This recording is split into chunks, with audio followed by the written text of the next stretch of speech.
Hello everyone and welcome back to the normal interface. We are continuing the Tech Mahindra Global Chess League with a game Magnus Carlsen versus Maxime Vachier-Lagrave. We're also going to discuss what happened in the other games as it is important for whatever reason. Now let's check it out. Magnus has white and he opens with pawn to d4. We have knight to f6 by MVL. Pawn to c4, we have g6, and Magnus strikes immediately with pawn to h4. We have bishop to g7, knight to c3, and now pawn to d6. We have pawn to e4 and knight to c6. So it's not the most common line of the King's Indian defense, but it is one that is played somewhat often. We have knight g to e2, castles kingside, and pawn to f3. We have pawn to e5, pawn to d5, and knight to d4. So both players playing relatively quickly, MVL playing extremely quickly. We have bishop to e3, pawn to c5, and d captures on c6 en passant. We have b captures on c6, knight captures on d4, pawn captures, and bishop captures. And here, maybe it was discussed prior to this game, maybe it was even a preparation by Peter Svidler, because Peter Svidler already had this position in 2021 FIDE Grand Swiss, or no, in the FIDE World Cup against Sam Shankland, and Svidler played rook to b8 here. Now, the top moves in the position are rook to b8, pawn to c5, and pawn to d5. But in this game, MVL plays pawn to d5, and Svidler lost that game to Sam Shankland, one where he played rook to b8. So it wasn't the fault of a move, but Shankland just outplayed him. First game, Shankland and Svidler drew, and second game, Shankland won. So Shankland eliminated Svidler from the World Cup. But here, like I said, not an improvement, but also one of the engine's top recommendations, and it is not as of move 12 that we have a completely new game. So let's see how either they discussed this or not. Maybe Svidler prepared him, maybe, you know, he just mentioned it. Who knows? C captures on d5, C captures and pawn to e5. You can see that Magnus is burning a lot more time here. Knight to h5 with ideas of bringing knight maybe to g3 or f4, and king to f2. Magnus not really worried about this as he already defeated MVL many times in similar structures. Rook to e8 and now queen to d2. Now queen to d2 is not the best way for Magnus to continue. Yes, his e5 pawn is hanging, but the best way would be bishop to b5. Just ask Maxime, what do you do with the rook here? Of course, it is Maxime we're talking about, so he would try to sacrifice the exchange, but now Magnus should just ignore it and now play queen to d2. So maybe this was his idea only through a different move order, because he does play queen to d2, but now MVL is not obligated, of course, to play rook captures on e5, and it wouldn't really make sense here. So he plays bishop captures on e5, bishop captures, we have rook captures and queen to d4, and now queen to f6. While a very nice move, not the best one. I'm going to show you the best one because it's a lot of fun. With queen to d6, Magnus really has to tread lightly here. Otherwise, he just gets destroyed. Black is already better here. But if Magnus continues with rook to d1, the move that he played once queen to f6 was played, you already lose the game. Knight g3. And look at this. And the key idea is that king captures on g3 cannot be played because of rook e4 check, and you lose the queen. And if you cannot capture, what else do you play? I mean, if you save the rook to g1, all of a sudden knight to f5, attacking the queen, and once the queen moves, queen c5 check, the white king has no squares, and it's game over. So, while not winning on the spot, it will be very hard for white to wiggle out of this one. But okay, we have queen to f6, the other move. Again, the threat is rook to e2 check to pick up the queen on d4, but now rook to d1. Magnus just defends his queen. We have bishop to b7, and now pawn to g4. Attacking the knight with knight to f4 and rook to e1. We have rook to e6, offering a trade of queens because, well, you would be happy if this came with check, but it doesn't. Magnus's king is on f2, and then you just blunder your queen. So rook e6, and Magnus trades. We have captures, and king to g3. So, I mean, I guess you couldn't really call this success if you just trade down and go against Magnus into an equal endgame, but it's equal in terms of the possession. However, if you look at the clock times, MVL is twice as good. So rook to b8.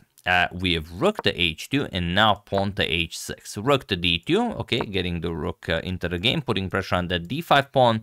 king to g7. For the moment, the pawn is defended. We have rook to e5, now with a triple attack on the d5 pawn, and bishop to c6, saying, okay, if you start capturing, I might capture and beat you at the end of this line. So pawn to b3, and now rook to b4. Again, what is the idea here? Can you start capturing?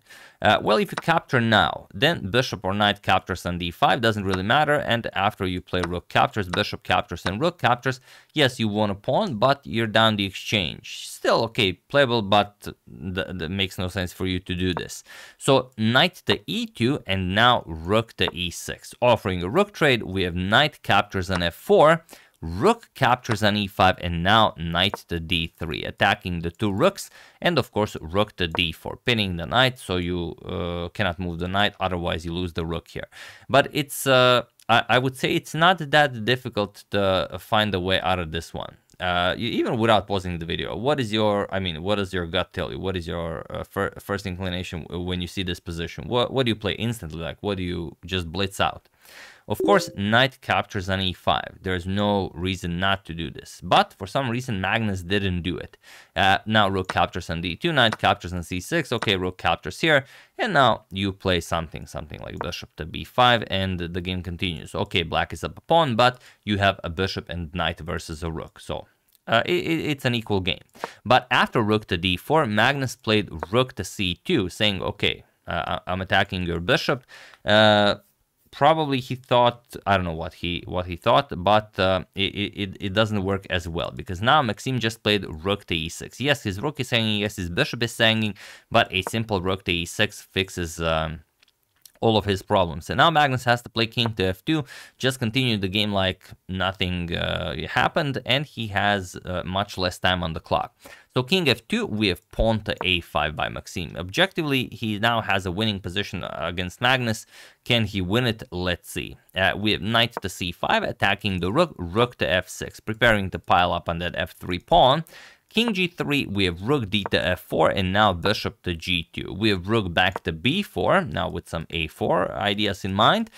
Knight to d3, attacks the rook, we have rook to b6, and now knight to e5, putting pressure on the bishop, so you have to be a little bit careful. Rook to e6, forcing the knight to move, pawn to f4 defending, and pawn to f6, again chasing away the knight. Knight to f3, and rook to e3, pinning the knight. We have rook to d2, trying to put some pressure on that d5 pawn, and just pawn to a4.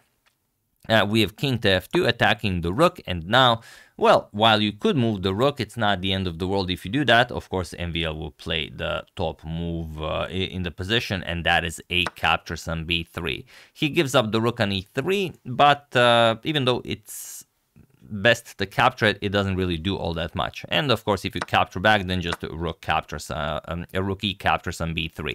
But after a captures on b3, king captures on e3 was played, and now pawn to b2. Magnus will have to give up the rook now. Rook to d1, b1 queen, rook captures, and now you have this position. 4 pawns each, although, of course, the a2 pawn will fall at some point, and it's a rook and bishop versus bishop and knight. MVL is up the exchange. We have knight to d4, bishop to b7, and pawn to g5. Magnus now wants to trade as many pawns as possible. If you got rid of all the pawns, okay, then you get a draw.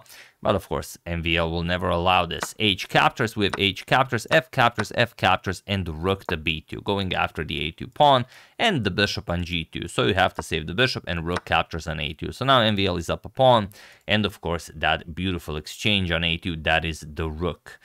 We have king to f4, king to f7, king to e5, and king to e7. Magnus now realizing that, okay, this game is done, but it's a team event, so he will play a few more moves.